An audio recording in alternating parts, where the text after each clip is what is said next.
This is a guest essay by Ben Cohen, who writes the newsletter, The Thousand Year View.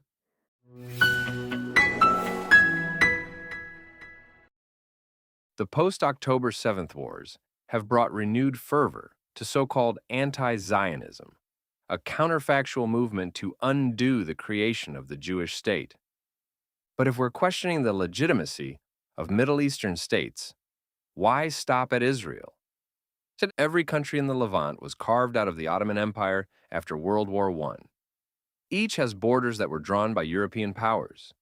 The latest Middle Eastern hostilities pit Israel, an economic, technological, and military powerhouse, against Hezbollah, a theocratic, Iranian-sponsored militia in a tribally fractured failed state. By the metric of national success, then, the opportune question is not whether Israel should exist. It's whether Lebanon was a mistake. After all, Lebanon is perhaps the only post-colonial state whose people have petitioned for a return to foreign rule. Its politics are corrupt, sectarian, and foreign-dominated. Its economy is marked by GDP contraction, hyperinflation, and soaring unemployment. Lebanon has not just been stricken by crisis and war. It is fundamentally prone to crisis and war by its very nature.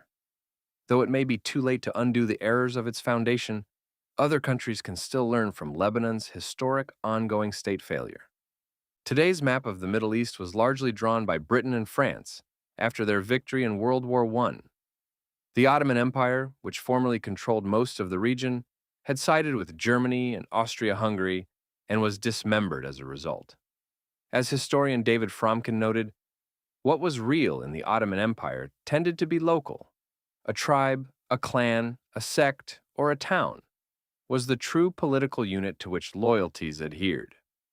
Modern states like Iraq and Syria were not incipient nations yearning to be free.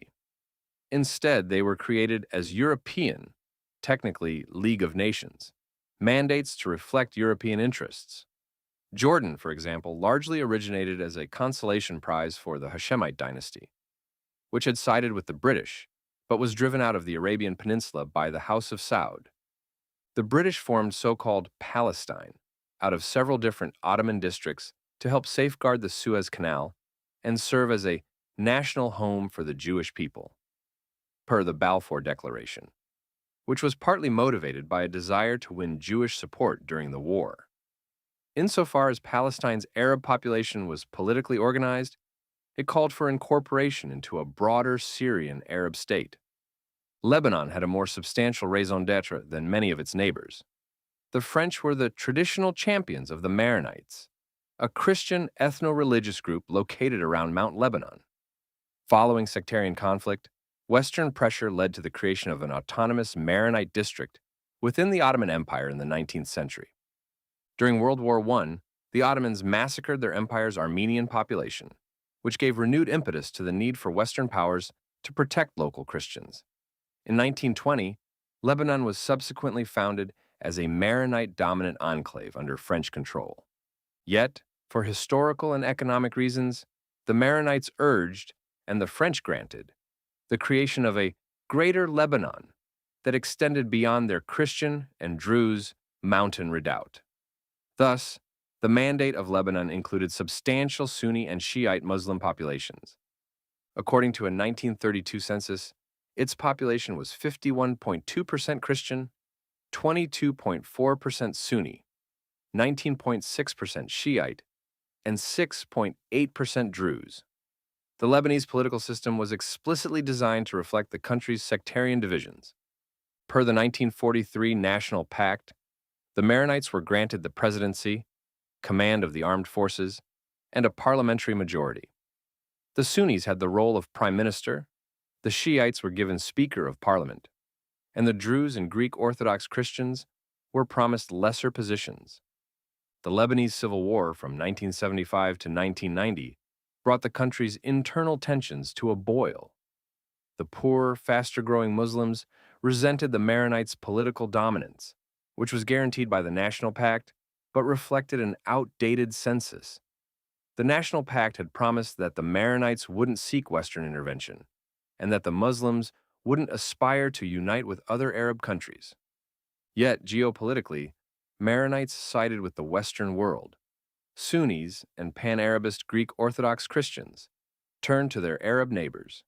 Shiites were loyal to their co-religionists in Iran, and the Druze looked out for themselves.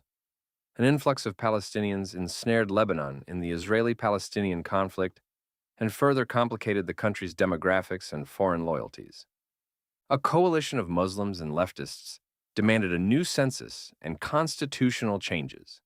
The National Army fell apart, and Beirut, once called the Paris of the Middle East, turned into a battlefield. The civil wars, inter- and intrasectional warfare ultimately drew in Syria, Israel, Iran, and Iraq. It ended with the renegotiation of the National Pact, reducing Christian power, and the disarmament of armed factions. With the notable exception of Hezbollah, the Iran-backed Shiite militia that continues to provoke Israel. Today, Lebanon is estimated to be 32.4% Christian, 31.9% Sunni, 31.2% Shiite, and 4.5% Druze. Many Christians, generally wealthier and more educated than their neighbors, have immigrated to Western countries. Thus, Lebanon's original case for existence as a safe haven for the Maronites has been rendered obsolete. Though the civil war is over, Lebanon remains a failed state, subject to political paralysis, sectarian division, foreign intervention, and economic decline. It's not a showcase for religious pluralism and multicultural harmony. Instead, it's a cautionary example of the need for functioning states to have a majority nationality. That nationality does not necessarily need to belong to a single religion or ethnicity, but it needs to primarily identify itself with the nation. Lebanon was doomed to fail because only the Christians typically saw themselves as Lebanese first, and there weren't enough of them to keep the country stable. Even the Christians were divided, with the majority Maronites loyal to Lebanese nationhood, and many minority Greek Orthodox drawn to Pan-Arabism. Lack of Christian numerical strength and cohesion also made other groups, like the Druze, less compelled to close ranks with them out of their own sectarian self-interest. At its inception, Lebanon could have been established as a smaller, more religiously homogeneous state. This compact Lebanon could have extended into the Christian-majority Wadi al-Nasara, Valley of the Christians in English, in present-day Syria, instead of its current Muslim-majority territory. The Lebanese Christians are largely Maronite, whereas Syrian Christians are largely Greek Orthodox. So, this alternative Lebanon would have needed to forge a pan-Christian Neo-Aramean identity and reject Pan-Arabism in turn. That identity could have been strengthened by a policy to encourage the immigration of other Middle Eastern Christians, such as the persecuted Aramaic speakers of Iraq. A Christian right of return would simply have reversed the original process by which Muslims achieved numerical dominance. As historian Philip Jenkins wrote, "From the earliest days of the Muslim expansion, new regimes sponsored the migration of Arab and Muslim peoples into what had been Coptic or Syriac territories, reducing the relative power of older stock populations and their cultures and faiths."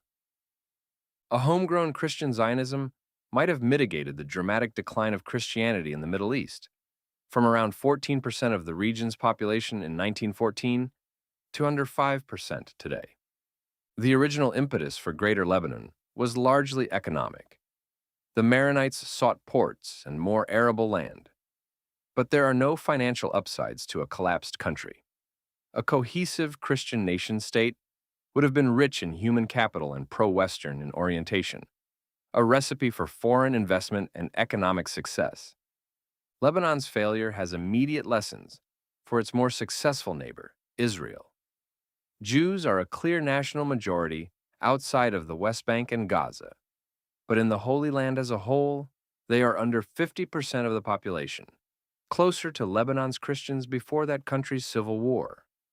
Also, like Lebanon's Pan-Arabist Christians, the Jews include a minority, non-Zionist ultra-Orthodox, who question the legitimacy of their own state.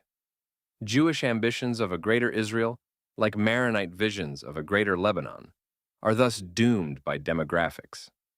On the other political extreme, dreams of a binational state must contend with the sobering reality of sectarian Lebanon. At least Muslim irredentists like Hamas, whose goal is an ethnically cleansed Palestine, recognize the untenability of a state with no clear majority.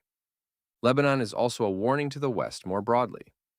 According to progressive mantra, diversity is our strength. But diversity absent a unifying force, such as national identity, leads to internal conflict and consequent weakness. Because of its split demographics, Lebanon was a weak state before it was a failed state. Its weakness made it vulnerable to foreign interference, which imperils the country to this day. Hezbollah fires rockets at Israel on behalf of its sectarian benefactor, Iran, not out of any Lebanese national interest. True Lebanese nationalists, now a minority in their own country, are powerless to stop them. When the bulwark that identifies with its own country's interests loses majority status, that country is effectively over. This bulwark can be strengthened by immigration if it involves incorporating newcomers into the national project. But the nationalist majority can also be weakened by immigration if sectionalism is imported into once cohesive countries. Of course, sectionalism can also develop organically through extreme political polarization. A country can start off as flawed as Lebanon, but it can also turn into Lebanon over time if demographics are allowed to become destiny and the center cannot hold. As for the question of whether Lebanon should exist, the answer is that it doesn't. Outsiders are apt to confuse the map for the territory, the semblance of a nation, demarcated territory and a flag, for the reality. But Lebanon has become a mere assemblage of tribes, most of which see the country, to quote the Maronite patriarch, as quote-unquote real estate, not a homeland. Lebanon only survives as a nominally independent nation because the American-led world order upholds the principle of established borders. Thus, a U.S.-led coalition fought to keep Iraq from absorbing Kuwait. But as Russia's attempt to conquer Ukraine demonstrates, the international rules-based order is fragile and prone to challenge. Notably, an equally expansionist Iran backs Russia in its bid for neo-Tsarist empire. In the words of neoconservative scholar Robert Kagan, the jungle, that is, an explicitly strength-based international order, is growing back. Israel may be the Middle Eastern nation that is continually threatened with annihilation. But unlike Lebanon, it has a unifying national identity, a sense of collective purpose, and a demonstrated will to survive. In a century's time, the Middle Eastern country most likely to disappear from the map isn't Israel, it's Lebanon.